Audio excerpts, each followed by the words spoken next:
K-on recovery toe points for the Prado 150. I'm really excited about these. I'll show you why. Get into it. Oh, nice skills. Now, you're probably thinking, that doesn't look like the ordinary recovery point, and that's because it's not. K-on have gone above and beyond to make this attach to 2 different planes on the car. So it's a lot stronger, and it also gives you a lot more clearance because normally it comes down flat, so it has to stick out like that to be able to do it.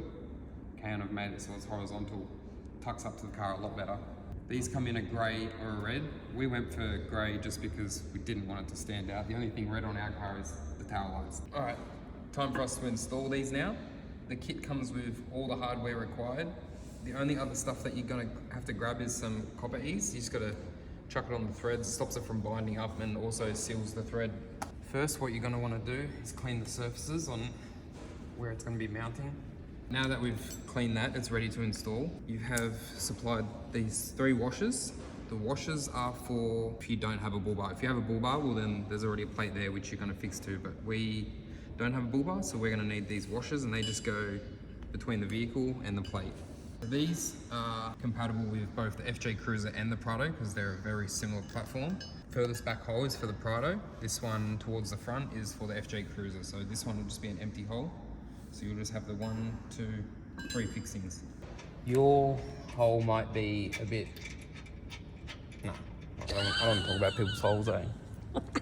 As soon as you said that, I was like, Where are you going here now? Just want to put some copper ease, just dab at the start of it.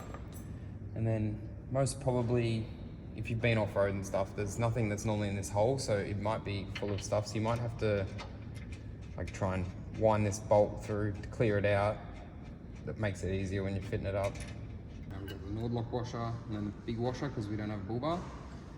So I'll sit that up there, wind this in all the way, just finger tight, so that way it still has movement to play around.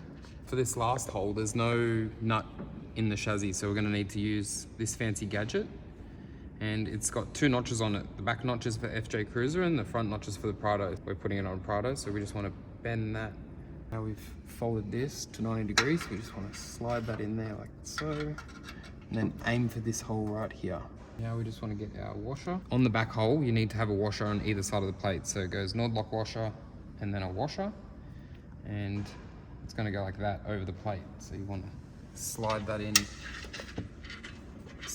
just down behind it and sort of catch it as it falls. Like that. And if we get this to line up in the hole and sit it there, get this, and we'll try and locate the bolt that's sticking on the inside, which is about there. So I felt it fall over it, and then we should be able to wind this in and just grab it. Yep, now that that's connected to the bolt, we'll just leave that loose and we'll come to the front. While everything is still loose, we want to make sure that this is seated in there properly. And with this copper ease, you can either put it in there or put it on the thread. I'm just going to put it on the thread, a little blob there. And this needs to sit inside this tie down point. And then you want to feed that through while lifting that up so that way it sits in nicely. Feed that through.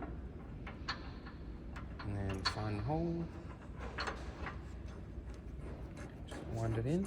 So now these are still loose, we're going to tighten this one up first.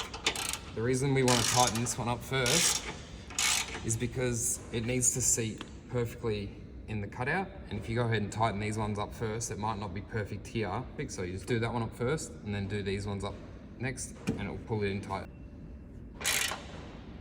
Now that that one's done up decent, we'll go to the middle one. This, we just bend it back around and tuck it into the chassis, so that way if you want to pull it back off at a later date, that's still there. If you go ahead and snap that off, well, it's not going to be fun trying to get that back out. In the instructions, it says that we need to torque all the bolts to 126 Newton meters, so we'll just set this 126. We'll tighten that off. Now I can show you what I was talking about earlier, how it mounts to the sides as well as the front. Because of this extra front mount, it's able to be horizontally mounted, which gives you more clearance. And because this is 20 mil thick billet that's been CNC machined, it has smooth radius edges that is compatible with soft shackles.